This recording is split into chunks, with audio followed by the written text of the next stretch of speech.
आज का हमारा टॉपिक होगा फ्रांसीसी राष्ट्रपति का निर्वाचन। सबसे पहले हम फ्रांस के राष्ट्रपति के निर्वाचन के लिए क्या क्या योग्यताएं होनी चाहिए उसका अध्ययन करेंगे। पंचम गणतंत्र के संविधान में राष्ट्रपति पद का जो भी प्रत्याशी खड़ा होगा उसके लिए कोई विशिष्ट योग्यताओं का उल्लेख नहीं किया गया है। कोई भी वयस्क फ्रांसीसी नागरिक राष्ट्रपति पद के चुनाव में खड़ा हो सकता है।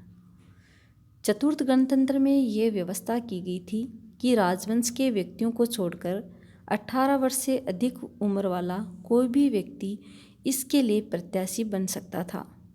पंचम गणतंत्र में राजवंश संबंधी प्रतिबंध का कहीं भी कोई उल्लेख नहीं किया गया है। अब हम बात करते हैं राष्ट्रपति के कार्यकाल की।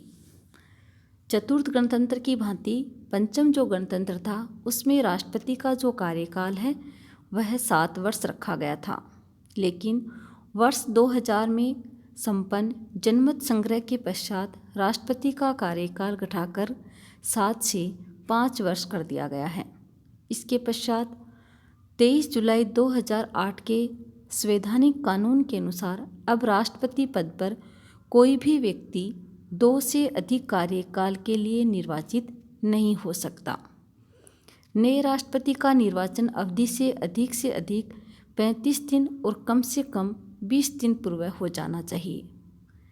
चतुर्थ गणतंत्र की भांति यदि किसी कारण से राष्ट्रपति का पद खाली हो जाए तो सीनेट का सभापति अस्थायी रूप से राष्ट्रपति पद पर आसीन होगा, किंतु संविधान स्पष्ट रूप से उसे राष्ट्रीय परिषद को भंग करने तथा जनमत संग्रह जैसी शक्तियाँ प्रदान नहीं करता है। इसका अभिप्राय ये है कि ये कार्यवाहक राष्ट्रपति इन दोनों महत्वपूर्ण शक्तियों का प्रयोग नहीं कर सकता। तो फ्रांस का जो राष्ट्रपति है वर्तमान में उसका जो कार्यकाल है वह 5 वर्ष है।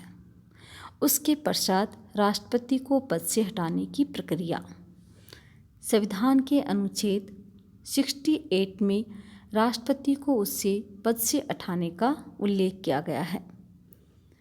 इसमें ये लिखा है कि राजद्रोह के गंभीर मामलों में राष्ट्रपति पर अभियोग लगाया जा सकता है। इस आशय का निर्णय संसद के दोनों सदन पूर्ण बहुमत से लेते हैं तथा इसका निर्णय हाई कोर्ट द्वारा होता है। संविधान के अनुसार फ्रांस का यह हाई कोर्ट संसद के दोनों सदनों के निर्वाचित सदस्यों द्वारा गठित होता है। हाई कोर्ट का प्रमुख कार्य ऐसे अभियोगों का निर्णय करना ही होता है। संयुक्त राज्य अमेरिका तथा भारत के राष्ट्रपति को भी महाभियोग से हटाने की प्रक्रिया की व्यवस्था है। तो हम ये देखते हैं कि फ्रांस के राष्ट्रपति के लिए भी महाभियोग की प्रक्रिया है और ये प्रक्रिया राजद्रोह के गंभीर मामलों के दौरान अपनाई जाती है और इस प्रक्रिया में जो भी निर्णय दिया जाता है वह हाई कोर्ट के द्वारा दिया जाता है और जो हाई कोर्ट है उसके जो सदस्य होते हैं वे संसद के दोनों सदनों के निर्वाचित सदस्यों द्वारा गठित एक कमेटी होती है। अब हम अध्ययन करते हैं निर्वाचन प्रक्रिया का। पंचम गणतंत्र के अनुच्छेद 6 और 7 में राष्ट्रपति के निर्वाचन की प्रक्रिया का प्रावधान किया गया है। इसके अनुसार राष्ट्रपति एक निर्वाचक मंडल द्वारा चुना जाएगा। यह व्यवस्था एक तरह से संयुक्त राज्य अमेरिका और भारत की जो व्यवस्था है उससे मिलती जुलती प्रतीत होती है और अमेरिका तथा भारत में राष्ट्रपति का निर्वाचन भी एक तरह से निर्वाचक मंडल द्वारा होता है।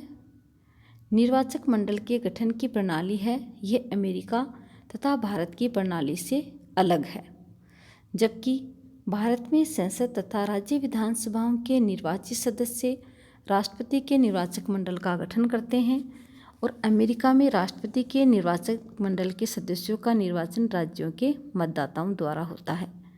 फ्रांस के संविधान के अनुच्छेद 6 के अनुसार राष्ट्रपति का जो निर्वाचन मंडल होता है उसमें इस प्रकार से प्रतिनिधि होते हैं, जैसे 1000 से कम जनसंख्या वाले क्षेत्रों के मेयर, 1000 से 2000 के बीच की जनसंख्या वाले क्षेत्रों के मेयर तथा प्रथम डेप्यूटी मेयर, 2000 से 2500 जनसंख्या वाले क्षेत्रों के मेयर, प्रथम डेप्यूटी मेयर तथा एक म्यूनिसिपल काउंसलर। 2500 से 3000 जनसंख्या वाले क्षेत्रों के मेयर तथा प्रथम 2 डेप्यूटी मेयर। 3000 से 6000 जनसंख्या वाले क्षेत्रों के मेयर, 2 प्रथम डेप्यूटी मेयर तथा 3 म्यूनिसिपल काउंसलर। 6000 से 9000 जनसंख्या वाले क्षेत्रों के मेयर, 2 प्रथम डेप्यूटी मेयर तथा 6 म्यूनिसिपल काउंसलर। 9000 से 30,000 की जनसंख्या वाले क्षेत्रों के सभी म्यूनिसिपल काउंसलर। यदि किसी क्षेत्र की जनसंख्या 30,000 से अधिक है तो प्रति 1000 जनसंख्या पर एक प्रतिनिधि और चुन लिया जाएगा। समुद्र पार के फ्रांसीसी क्षेत्रों के प्रतिनिधि भी निर्वाचक मंडल के सदस्य होते हैं। इन प्रतिनिधियों का निर्वाचन प्रत्येक प्रशासकीय इकाई की परिषद द्वारा होता है। फ्रांसीसी समुदाय के सदस्य राज्यों को राष्ट्रपति के निर्वाचन में भागीदारी गणतंत्र तथा अन्य राज्यों के बीच समझौते द्वारा निश्चित किए जाने की व्यवस्था है। एक प्रत्याशी द्वारा प्रथम मतदान में पूर्ण बहुमत प्राप्त करने तक यह चुनाव 2 मतपत्रों से वैश्विक मताधिकार के आधार पर होता है। पहले मतदान के बाद दूसरे रविवार को दूसरा मतदान होता है और उसमें 2 सर्वोच्च प्रत्याशी जिन्होंने सबसे अधिक वोट प्राप्त किए हैं या अधिक मत प्राप्त करने वाले प्रत्याशी उम्मीदवार वापस लेने के बाद जो शेष रह जाते हैं खड़े हो जाते हैं। तो हम ये देखते हैं कि फ्रांस के राष्ट्रपति के लिए भी एक निर्वाचन मंडल होता है, लेकिन ये भारत और अमेरिका के राष्ट्रपति के निर्वाचन मंडल से भिन्न होता है, क्योंकि इसमें जनसंख्या का जो आंकड़ा लिया जाता है वो 1000 से शुरू होता है और 30,000 तक होता है, जिसमें मेयर और प्रथम डेप्यूटी मेयर और इसके पश्चात म्यूनिसिपल काउंसलर, ये 3 जो सदस्य हैं इनको जनसंख्या के अनुसार इनका चयन कर लिया जाता है। और विभिन्न जो फ्रांसीसी जो समुद्र पार के जो फ्रांसीसी होते हैं उनके प्रतिनिधि भी निर्वाचन मंडल के सदस्य होते हैं। इस आधार पर फ्रांस के राष्ट्रपति का निर्वाचन किया जाता है। तो हम ये देखते हैं कि फ्रांस के राष्ट्रपति के निर्वाचन के लिए वैसे संविधान में अलग से कोई उल्लेख नहीं है योग्यता के बारे में, लेकिन 18 वर्ष से अधिक उम्र वाला कोई भी व्यक्ति है वो राष्ट्रपति के पद के लिए खड़ा हो सकता है और उसका जो कार्यकाल है वह 5 वर्ष है।